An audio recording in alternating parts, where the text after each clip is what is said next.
of the UB Group stocks, which understandably are reacting after the group chairman's comments that a deal may or may not happen. But otherwise, it's quite orderly, the opening this morning.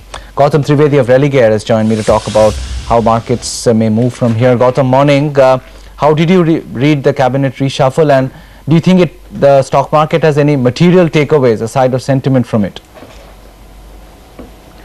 I think the cabinet reshuffle is a bit in terms of musical chairs. I think we've seen some people promoted and some younger people brought in, which obviously is a positive. But I think net the market wants to see results, and I think given the fact that you have only 20 months left between now and the next elections, this government, especially the new cabinet, will have to perform quickly and show results before the market actually takes this positively. What are your expectations from tomorrow's event, Gautam? Do you think a rate cut is coming, or do you think the market will be disappointed?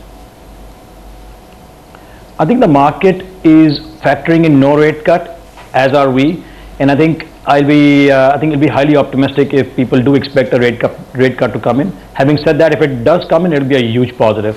I think a CRR cut of 25 to 50 bips is what I think the streets sort of factored in right now. So how do you see the market from here on? Between now and the end of the year, do you think it will continue to consolidate, or do you see a pickup and a takeoff again after 4 weeks of being sideways? I think that will truly depend on what the government announces between now and the end of the year. You've got a bunch of issues lined up. You've got the divestment program, which still hasn't kicked off for some odd reason.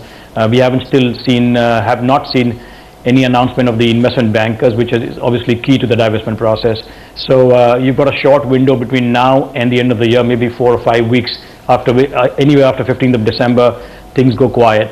So then that leaves pretty much the first quarter of next year for any significant divestment. So that's issue number one. Issue number two is the persistent inflation, which doesn't seem to still go down. The people keep talking about the base effect, and at some point that may kick in, but we haven't seen any evidence of that as yet. So I see money still coming in. India remains attractive for foreign investors, but I don't see a major breakout between now and the end of the year. Do you think the impulse will have to come from New Delhi, or do you think the events of November globally, the US elections, what the new president thinks about the fiscal cliff, those may have an important bearing on how markets perform over the next couple of months? That will have an impact, no doubt. I think you've seen a bit of a slowdown in FI investment. In fact, on Friday, foreigners sold about $140 million worth of shares in the Indian market. But I think the fiscal cliff, I think, is a very, very important and major issue in the US, which I think is not only impacting flows in general into emerging markets / India, but also is impacting their hiring plans for the next year. So I think whoever the next president is, he will have to tackle the fiscal cliff as soon as possible. But based on what I'm reading in the press and hearing on your channel as well, it's unlikely anything material may come out of it by the end of this year. More likely it'll happen early next year. You've got a good pulse on retail sentiment. Has that improved? Or do you get more queries to buy stocks, or is retail HNI still sitting it out? Unfortunately, it's still sitting it out. We're not seeing any evidence of that as yet. On the last call that we had with our retail team in Delhi, the feedback we got is that at this point, retail investors continue to get out or exit stocks they got into 2-3 years ago at much higher levels. So when these stocks are rallying and actually getting close to their levels, they're actually exiting. They're not incrementally, net new money is not coming in the market.